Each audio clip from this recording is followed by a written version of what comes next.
Hey everybody, this is Blake here, and welcome to my review of Sabotage. I apologize for the tardiness of this video. My internet has been down the past few days, so I wasn't able to upload anything. But for those who still care about this movie, which apparently bombed badly, enjoy. Anyway, I really wanted to like this one. I'm a huge Arnold fanboy, and of course I love hardcore action flicks. But even beyond that, I just thought, based on the trailers and what I heard about this movie going in, not counting the reviews, it just sounded like a really interesting project. But then the reviews came in and everybody was almost unanimously negative. Even that didn't totally crush my feelings of hope, because critics have never been fond of these kinds of action flicks, whereas I obviously am. So I had faith in Sabotage all the way up until I started watching it, in which, it turned out to not be very good. I will say this, it doesn't fit my definition of terrible. I did not hate this movie. I'm not even sure if I really disliked it. In fact, it might be one of those films that once I watch again on the small screen, I might gain a new appreciation of it, because at the absolute least, it is very well paced. For the most part, it kind of lost me in the end, but it's never in a hurry to get itself over with, while at the same time it never lingers on anything I considered to be boring. It moved at the right speed, to where I was always at least, I don't want to say entertained, but I was never bored. I also thought the action itself was pretty good. It was competently shot and edited. There is definitely some shaky camera work and some erratic editing, but it was done sparingly, so I felt that the entire purpose was to put us in the action, and it worked. I felt like I was a part of this, the chaos that took place during all the different action scenes. While not every single, car chase or shootout was like that. So if they had used that too much, I would have been annoyed, because I generally don't like feeling disoriented during the action scenes. But because it used it strategically, I was fine with it.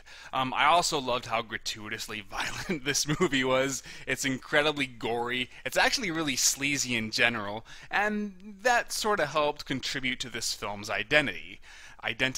Unfortunately, here's where the praises end and the rantings begin. I hated every character in this stupid movie so much to where I wanted to see them die horrific deaths. I have no idea why Sabotage wanted us to dislike its cast so much, because so much of the screen time is dedicated to these guys just being assholes. They're annoying, noisy, hostile towards everyone outside their group, and just totally unprofessional too. So much of what they did would just get on my nerves. So much of what they said would just get on my nerves. Yeah, sometimes they could be pretty funny, but for the most part, I just thought them to be obnoxious. I also found their personalities to be really inconsistent, but I'll come back to that later, because that ties into the plot itself. In terms of their acting, for the most part, I didn't think any of them did bad. It's just the characters are written that way. The only performance I thought that flat out sucked was the female in the team. She was just too over the top, to the point where I don't know, she was the most obnoxious of them all, and I do blame her acting for that. But everybody else I just thought was kind of wasted. It sort of reminded me of Gangster Squad, which came out, I believe, last year. And I remember how everybody felt that that was a mediocre movie that wasn't deserving of its amazing cast, who did a great job, but it was within a subpar movie. I actually enjoyed that movie, because I thought the cast elevated the film beyond its mediocrity. So I was kind of hoping that maybe that would be the case here, because besides Arnold, you also have Sam Worthington, Josh Holloway, Terrence Howard, and a bunch of other faces I recognize, even if I don't know their names. But unfortunately, it doesn't work that way. Here, the actors just don't have a whole lot to do. The exception is Sam Worthington, and You know, it's funny because I used to really like Sam Worthington back when he did Terminator Salvation and a few other movies, but it seemed like Avatar was the beginning of the end for him because even though it was a huge hit, from then on he'd play these really boring leading characters, and I just don't think he has the natural charisma to carry a movie. It was fine with Avatar because you weren't really paying attention to the cast, you were paying attention to the spectacle, but by the time you got to Clash of the Titans, and especially Wrath of the Titans, I just thought he was too dull. But when he plays supporting characters that give him a little bit more to do, then I tend to like him a lot more. In this movie, I think he was really the only person who came out looking consistently good. In terms of the Josh Holloway, he only has a few minutes of screen time. Terrence Howard's, he's always there, but he doesn't really do much. He's just kind of a background addition. And the other cast members, they just, I don't know, I just never felt like they had a whole lot of room to really act. They just yelled throughout the entire movie. I will say that I did kind of like the cops who were investigating the movie. I can't think of either of their names, but I have seen them quite a bit before. In fact, the guy is Michael from Lost, and I thought they actually had some decent banter and some good chemistry. I almost wish the movie would focus more on them because I disliked the primary crew so much. Now, in terms of Arnold's performance, I will say this, in terms of his line delivery, this actually is probably his best acting since his return, at least. He was fine. I never had any issue with how he delivered his lines. That's usually where his weaknesses really showcase or really become obvious. And although I might come back to that later, I did feel though that he was miscast. This was the first time I felt he was just too old to play this role. Whereas, in Escape Plan and The Last Stand, they actually did do a good job at incorporating his age into the story and how he reacted to everything. In this one, he just is too much of a badass, but at the same time, he's aged so much to where I don't know, I found it to be a little distracting. But also, I felt that Stallone would have been a better choice for this role because Arnold's character is very introspective. He doesn't emote too much beyond, he only acts with his eyes, and I think Stallone does a good job at that, whereas Arnold's more about charisma and spewing out cheesy one-liners and just being entertaining, whereas this is a bit too grim for him, I think. But he still did better than I would have thought, and so I guess I was okay with it. Arnold's character, he's not annoying, but at the same time I didn't think he was that interesting either. But hell, at least that's a step up from his entire crew. Even Sam Worthington, who I thought gave the best performance, was playing an obnoxious character. Anything else I could say? Oh yeah, I have to talk about the plot and why they screwed up there. Okay, so at first I honestly was fine with it. It's fairly standard, but it was delivered in a way that kept my interest.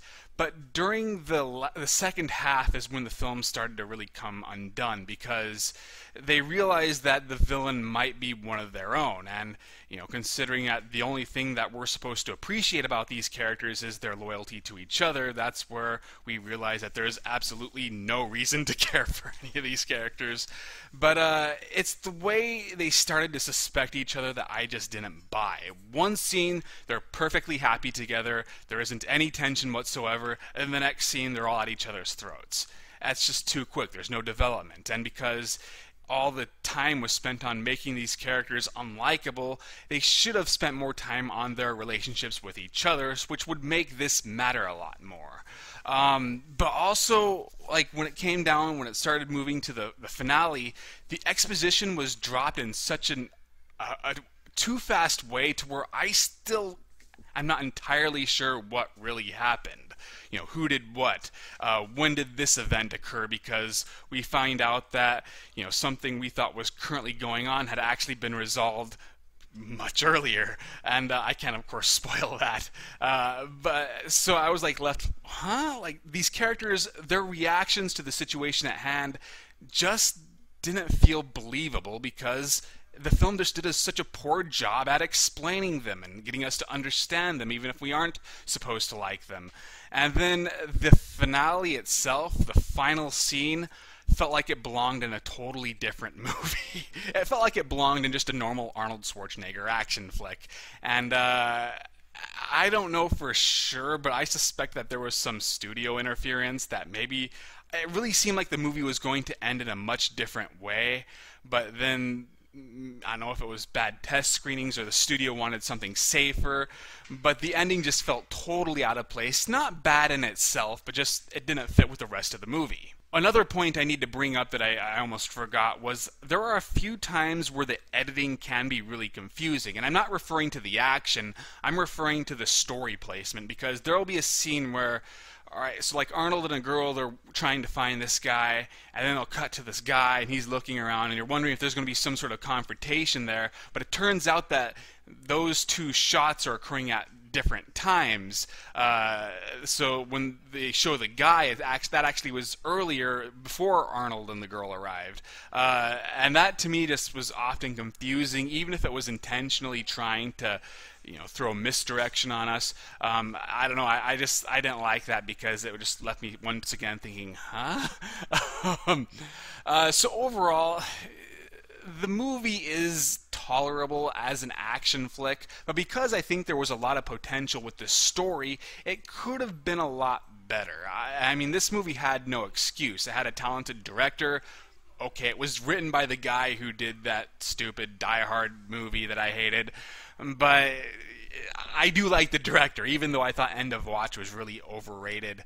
I really did like Street Kings, and the director did that too, but I thought this was overall just kind of a miss, and I can't recommend you watch it. I'd say if you're interested, wait until it comes out on DVD, but otherwise, unless you're like me and you feel like you have to watch it in theaters, I wouldn't bother.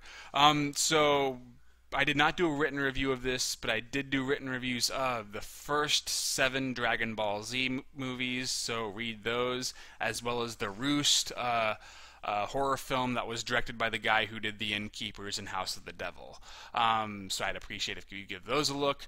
Check out my Amazon listing. I just lowered a bunch of prices and added a bunch of items. And follow me on Facebook and Twitter. And now that the review is over, I need to discuss a little bit more about this movie in terms of I'm going to be spoiling it. So if you don't want to be spoiled, stop this video now and go do something else. But I was really feeling like it was leading to Arnold being revealed as the killer. I say this because the one issue I did have with his line delivery was he didn't seem all that phased whenever he'd go to the crime scene where one of his good friends had just died. He seemed oddly detached, and to me that was kind of foreshadowing that he's going to be the killer, and there was some other hints that he might be the villain too, and they even almost reveal that because it's revealed that he's the one who stole the money, even though he didn't kill anybody.